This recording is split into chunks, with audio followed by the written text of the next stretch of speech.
नाहीतर माझ्या तलवारीनं मी याचं मुडकं छाटेल विसरून जाईल की हे माझं अपत्य आहे. सगळ्यांनी सांगितलं प्रल्हादा तू तरी ऐक, तू हुशार आहे, तू शहाणा बाळ आहे, देवाचं नाव घेऊ नको. प्रल्हादानं सांगितलं ते होणार नाही. देवाचं नाव माझ्या जगण्याचा आधार आहे. एक वेळ मी श्वास घेणार नाही पण मी देवाचं नाव घेतल्याशिवाय राहणार नाही. असे कितीही बापा आले तरी चालेल, मी भीत नाही हो यांना. तुम्ही तुमच्या घरी जा, मी देवाचं नाव घेणार. राग आला त्याच्या बापाला, ऐकत नाही. खिशाला कॉलरला पकडलं, गरगर गरगर फिरवलं, खात धडकीवरती आपटवलं. खाली पडलं, बाळ मोठ्यानं टाहू फोडला. आई म्हणायच्या ऐवजी नारायण म्हटला. नारायण हा शब्द त्या वैकुंठ अधिपती असलेल्या नारायणाच्या कानावर पडला. भगवान परमात्मानं तिथून आपलं बस्तान हिरण्यकशिपूच्या मंडपात घातलं. आणि तो हिरण्यकशिपू म्हणतो, कुठे तुझा नारायण, कुठे तुझा नारायण.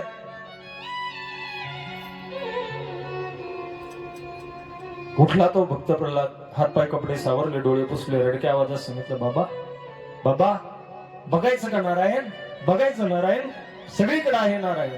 हिरण्यकशिपूने सांगितलं, कुठे आहे तुझा नारायण, एकदा तुला परत फिरवतो.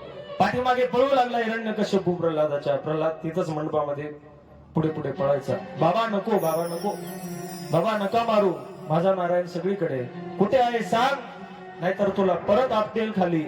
असं म्हणताच हिरण्यकशिपूने प्रल्हादाला धरलं. हिरण्यकशिपूने पकडल्यानंतर प्रल्हादानं सांगितलं, बाबा सगळीकडे आहे, सगळीकडे आहे, वरच्या छतात आहे, खालच्या भूभागात आहे, तुमच्या पाठीमागे आहे, पुढे आहे. आणि धाड दिशे एका खांबावरती लुटलं. खांबाला डोकं लागलं आणि त्या खांबाला हात लावून सांगितलं त्यानं, बाबा याच्यात सुद्धा नारायण आहे, ह्याच्यात नारायण आहे. धरला प्रल्हाद, बाजूला फेकला, खांबावर लाद घातली, धाडकन लाद घातली. सिंह तो खांब कडाडला आणि त्याच्यातून सिंह गर्जना ऐकू आली. गुर आवाज त्याच्यामधनं बाहेर येऊ लागला.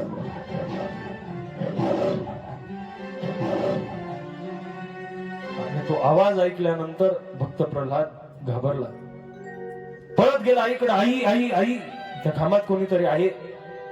सगळा दरबार धावत आला. तोपर्यंत खांब तुटलेला होता, त्याच्यातनं नरसिंह बाहेर पडले. हिरण्यकशिपूचे डोळे विस्फारले. हे काय बघतोय आपण, आपण बांधलेल्या घरात, आपण बांधलेल्या माती दगडामधनं हे काय बाहेर येईल.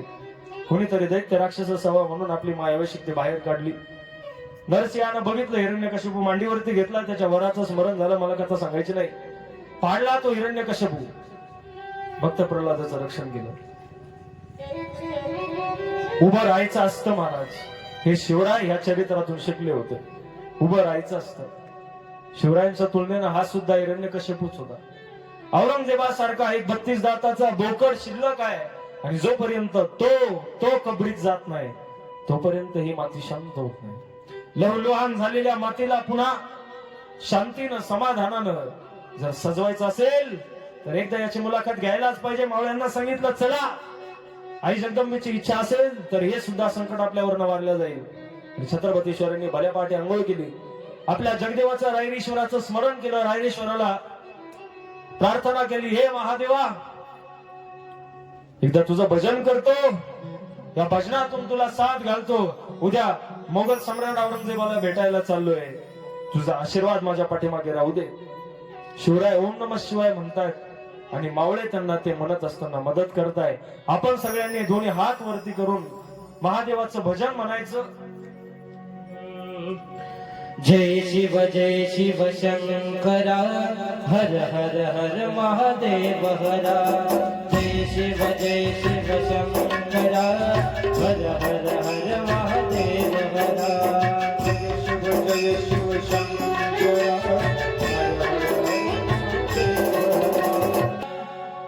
निघाले छत्रपती शिवाजी महाराज किल्ल्यामध्ये. आतमध्ये आले.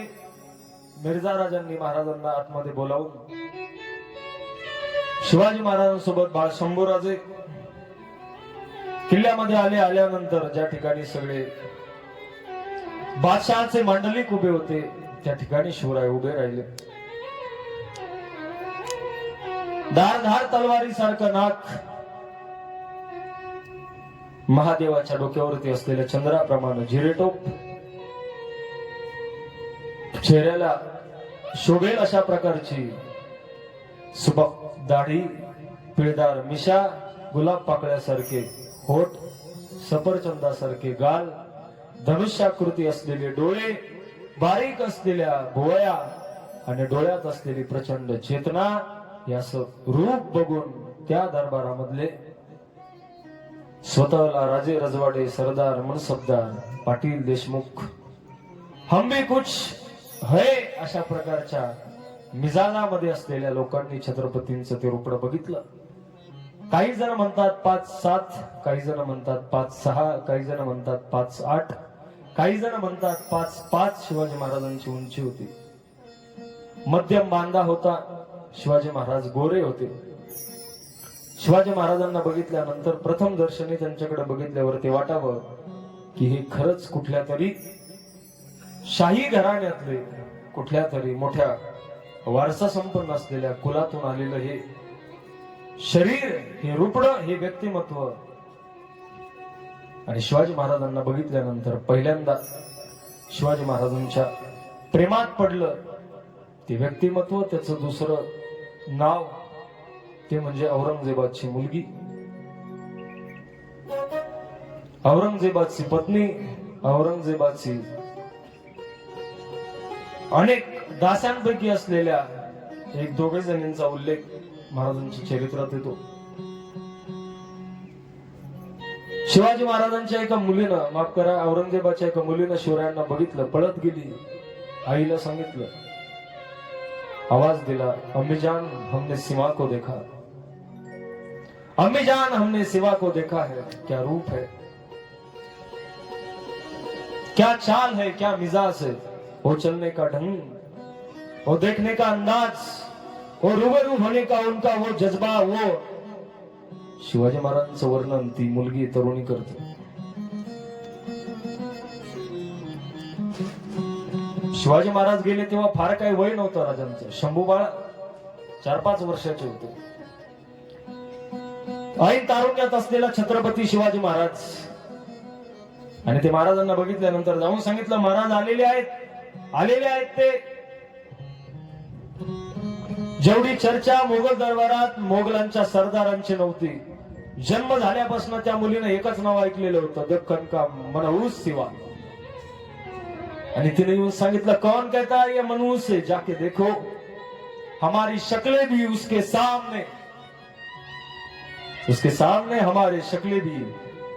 तिनं सांगितलं, आपल्या चेहऱ्याची, आपल्या शकलांची शकल उडेल. प्रताप तेजस्वी सूर्यासारख्या ज्याच्या चेहऱ्याची आभा आहे, ज्याच्या बलदंड मजबूत मध्यम असलेल्या परंतु कोणालाही हव्या हव्याशा वाटणाऱ्या 2 बाहू आहेत, कमरेला प्रचंड लांबीची तलवार आहे, पाठीला ढाल आहे, डाव्या हातात एक लेकरू, एक बाळ आहे. त्या बाळाच्या चेहऱ्यावरती सुद्धा तेच तेज आहे. 2 तेजस्वी सूर्य औरंगजेबाच्या दरबारामध्ये आपला प्रखर अशा प्रकारचा प्रताप, प्रकाश अस्खलितपणे त्या सगळ्या सरदारांवरती पाडत होती. लाईट गेल्यावरती हातामध्ये बॅटरी घ्यावी आणि प्रत्येक वस्तू शोधत असताना त्या वस्तूवरती पडलेला तो प्रकाश जसा त्या वस्तूलाच फक्त प्रकाशमान करतो, बाकीकडे अंधार करतो, त्याचप्रमाणे शिवराय जिथे उभे राहायचे त्यांच्या प्रकाशात बाजूचे आजूबाजूचे सगळे सरदार प्रकाशमान व्हायचे, घाबरायचे ते. ये बहुत भयानक हस्ती है. इस हस्ती ने कई की उंगलियां फाड़े, कई की पेट फाड़े, कई की गर्दन उखाड़े, क्या क्या नहीं किया इस सिवा ने. बस जब तक या है अल्लाह तेरी मर्जी है, ये खुदा इस बंदे को हमसे थोड़ा सा दूर, कहीं आगे कहीं पीछे करना, हमारे नजदीक सिवा ना आए, अशी प्रार्थना तिथले लोक करत होते. तेवढ्यात छत्रपती शिवरायांनी बघितलं, आपल्याला पाड दाखवून गेलेला एक मनुष्य तिथं उभा आहे. जसवंत सिंहानं राजा शिवरायांना तिथं उभं केलं आणि उभं केल्यानंतर छत्रपतींनी सांगितलं, याच्या समोर आम्हाला उभं करता, हा आमच्या लाईनीत पुढे, आम्हाला पाठीमागे उभं काय करता. औरंगजेब तोपर्यंत आलेला नव्हता.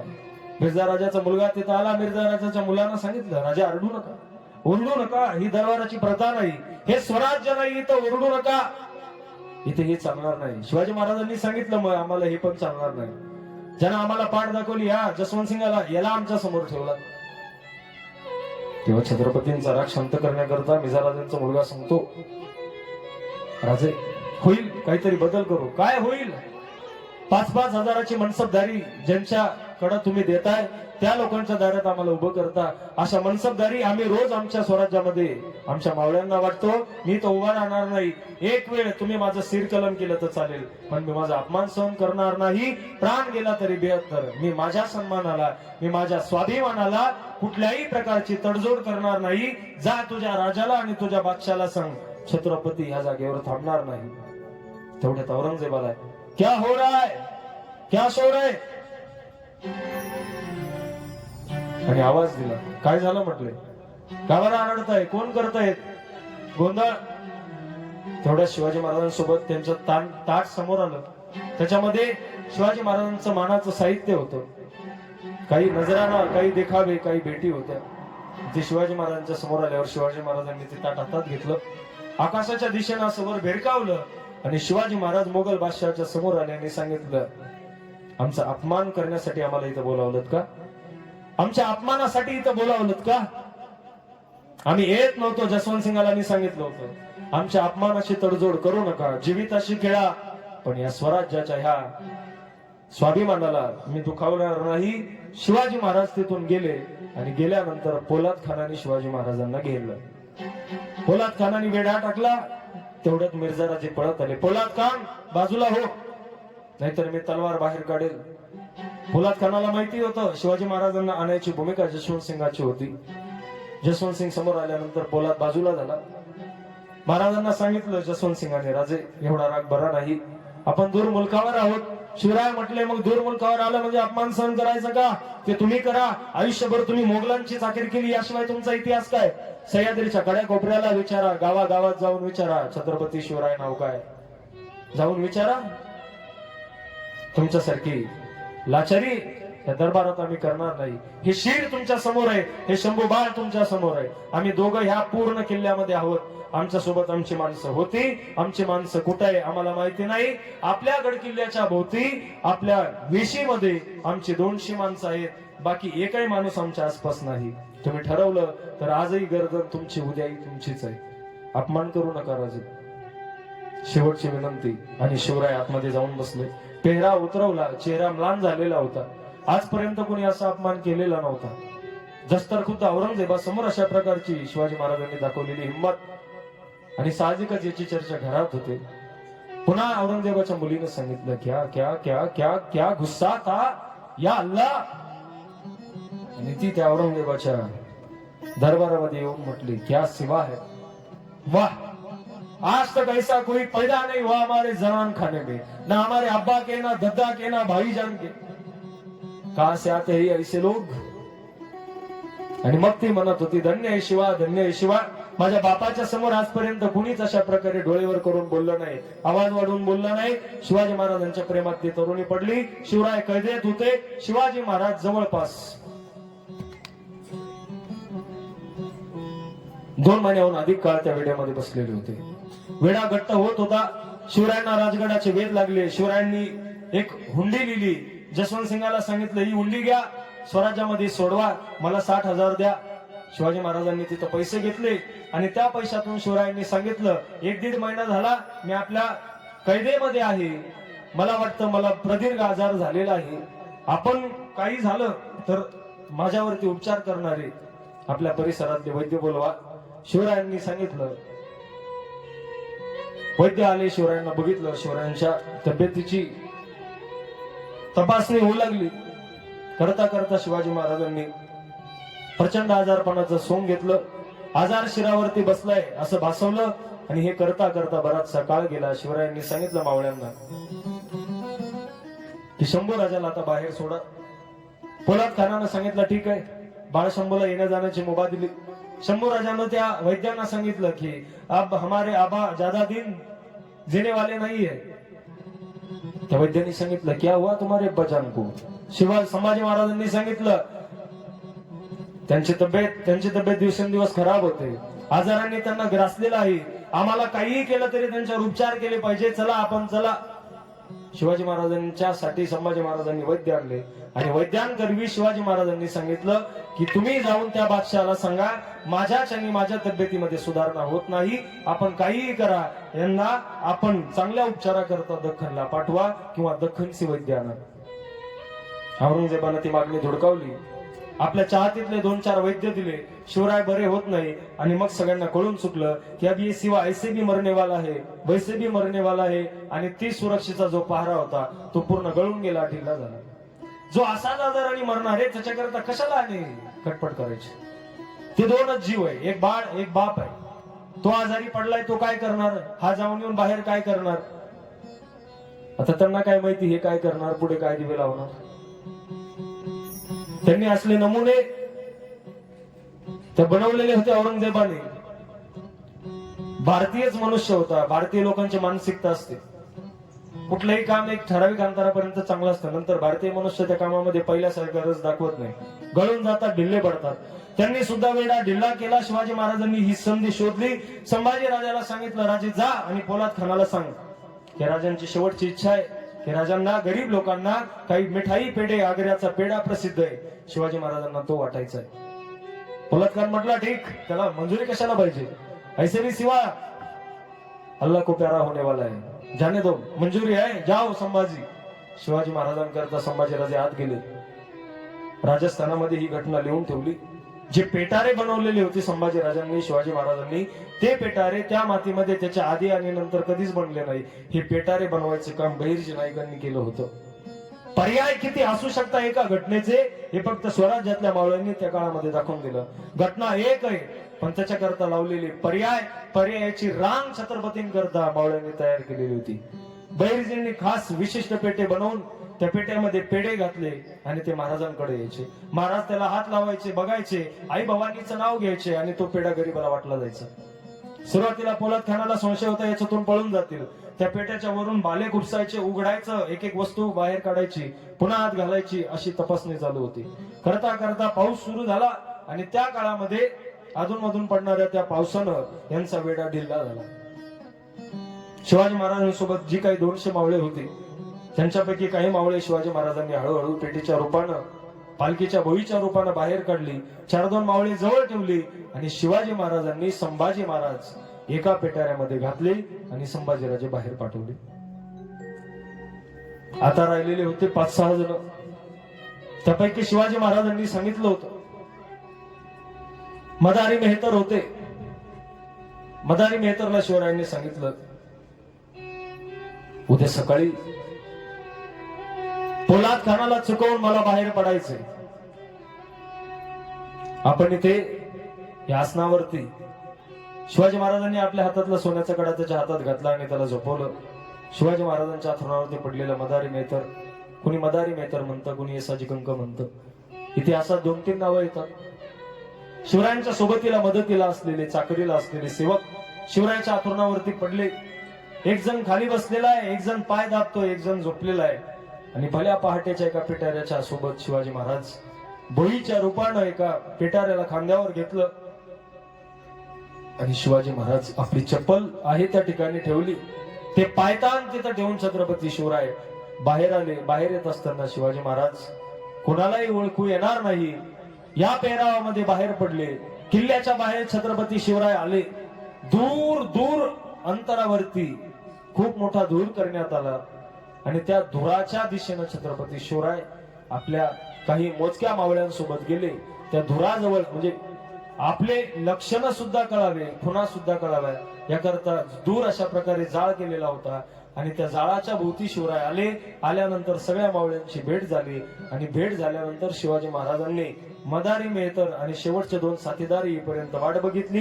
ते दोघं दृष्टीला पडता शिवाजी महाराजांनी घोड्यावरती मान टाकली आणि शिवाजी महाराजांचे घोडे टप टप टप टप करत मथुरेच्या दिशेनं, मथुरेकडनं ग्वालियर भागातून इकडे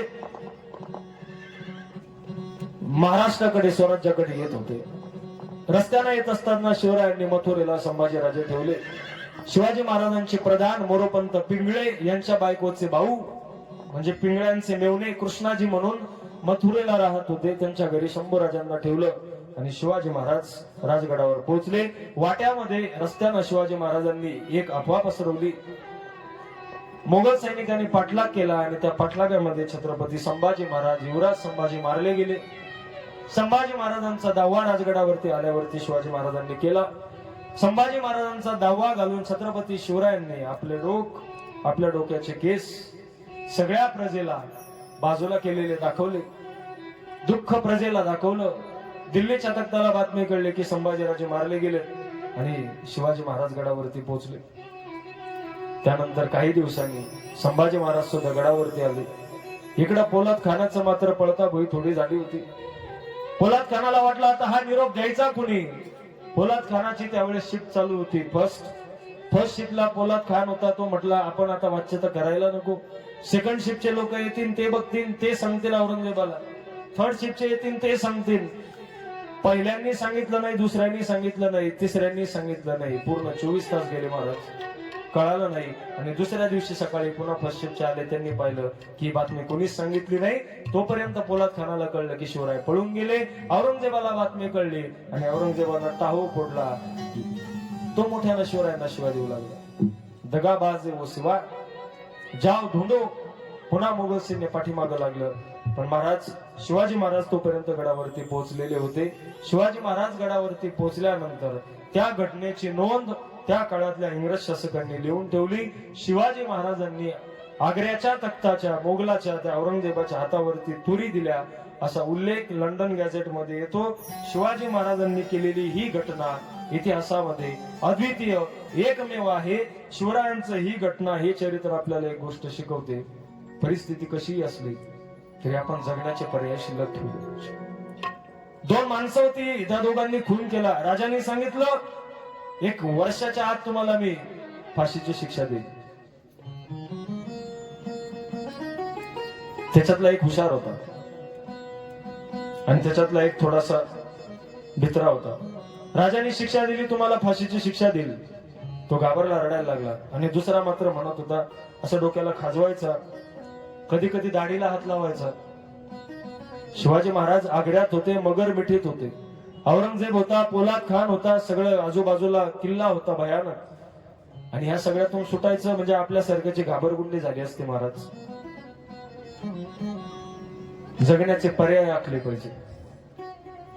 या दोघांना शिक्षा फरमावलेली होती फाशीची. एक जण रडायला लागला की फाशीची शिक्षा आहे, फाशी होईल. आणि दुसरा म्हटला ठीक आहे, होईल फाशी, काय एवढं. तो म्हटला काय एवढं, अरे फाशी येते, जीभ बाहेर येईल, तुझा गळा आवळला जाईल, तुझा जीव जाईल ना. तो म्हटला ठीक आहे ना, मग त्यात काय एवढं. म्हटलं असं कसं त्यात काय एवढं. आणि बाजूला तो राजा ऐकत होता. एक जण भीत होता, दुसऱ्याला सांगितलं घाबरायचं नसतं. तो म्हटला मग काय करायचं. तो म्हटला अरे असंही मरणार आहे, तसंही मरणार आहे. पण म्हटलं तुला काय सांगू, या खुनात तर मी नव्हतोच, तू पण नव्हताच. खून कोणीतरी केला, आपण तो चाकू हातात घेतला, दोघांना फाशी झाली. तो म्हटला हो ना यार. म्हटलं पण आता करणार काय, राजाने तर आपला दोष सिद्ध केलाय, फाशी तर चुकणार नाही. तो म्हटलं मला फाशीचं नाही रे काही, मरायचं आजही उद्या ये. काय म्हटलं एवढं त्यात. पण मी गेल्या 3 वर्षापासून राजाच्या दरबारामध्ये असलेला एक घोडा आहे, औरंगजेबाच्या दरबारात असलेला एक घोडा आहे. आणि त्या घोड्याला हवेत उडवण्याचे प्रयोग माझे चालू होते. मी रोज सकाळी उठलं की तो घोडा हवेत कसा उडेल, हवेत उडून असा फिरून पुन्हा जागेवर कसा बसेल, याचा 3 वर्षापासून प्रयोग करतो. प्रयोग अर्धा झालाय. घोडा फक्त 1 इंच वर येतोय आणि लगेच खाली पडतोय. आणखी 1-1.5 वर्ष जर भेटलं तर हा घोडा चांगला 2-3 हात वरती येईल. आणि आणखीच 1-2 वर्ष जर मला भेटले तर हा 2-3 हात वरती आलेला घोडा मी पूर्ण गावभरात हवेवरती फिरवून पुन्हा खाली आणून दाखवेल. तो दुसरा म्हटलं तुला काय भूतभीत लागलं का. म्हटलं घोडा कधी हवेत जातो का. तो म्हटला अरे जातो, मी प्रयोग करतोय 3 वर्ष झाले.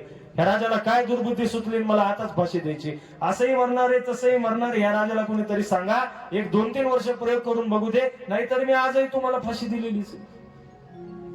राजा ऐकत होता. राजा म्हटला ए इकडे बघ माझ्याकडे, मागं फिरा, मागं फिरा. तर दोघांनी मागं बघितलं. राजे तुम्ही कधी, पहिल्या शब्दापासून मी तुमचा संवाद ऐकतोय. काय म्हटले, घोड्याचा काय प्रयोग, काय चालू आहे. त्यांना सांगितलं काय नाही राजाजी, 2 वर्षापासून प्रयोग करतोय. तुमच्या दरबारातले घोडे सुंदर आहे, कमालीचे अरबी घोडे आहेत.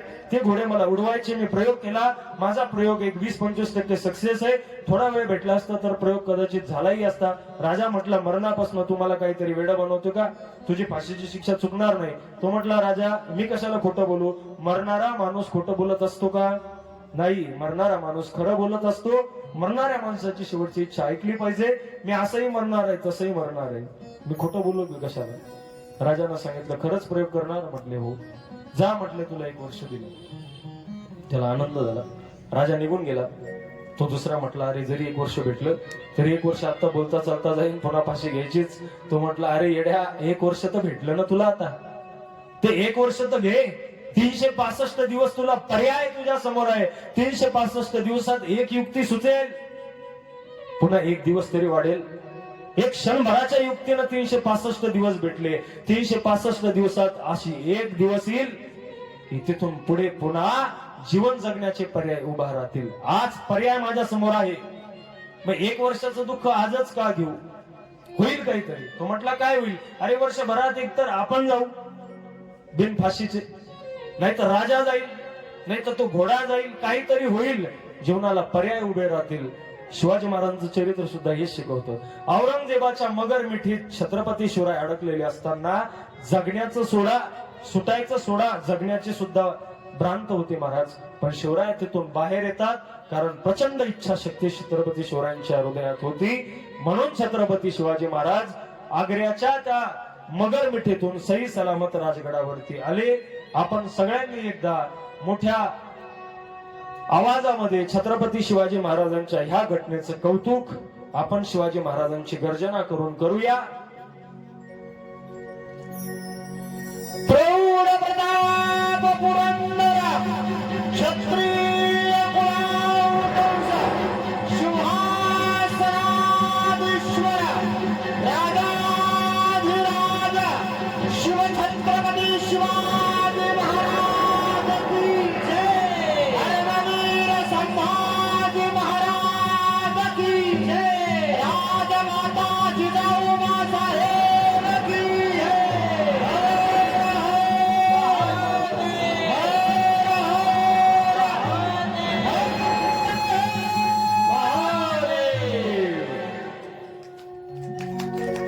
जय भवानी जय शिवाजीच्या गर्जना झाल्या. जिजाऊ साहेबांनी स्वागत केलं.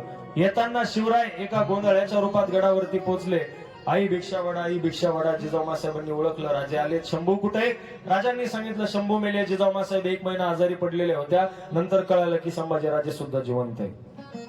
मुलाचा दावा घातला महाराज. काय काय केलं स्वराज्यासाठी, भरपूर काही केलं. 8 दिवसामध्ये 2-2 तासात किती सांगता येईल. आपली बुद्धी, आपल्या क्षमता कमी पडतील एवढं मोठं चरित्र त्या राजाचं आहे. अख्खं आयुष्य जरी शिवाजी महाराजांचं चरित्र ऐकत बसलं, सांगत बसलं तरी कमी आहे.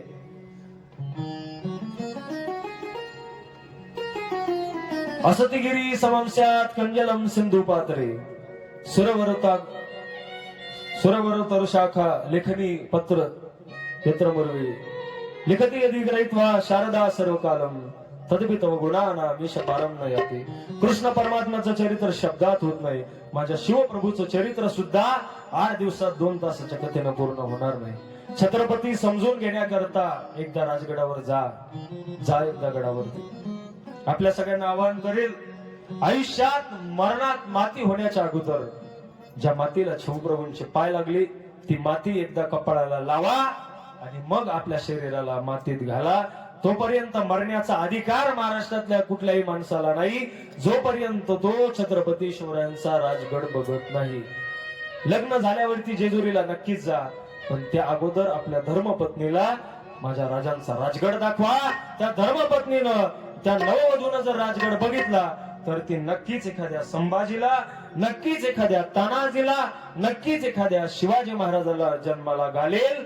हा परिणाम त्या मातीचा कालही आहे, आजही आहे आणि उद्याही राहणार आहे. छत्रपती शिवाजी महाराज की जय. शिवकाळात नांदत होती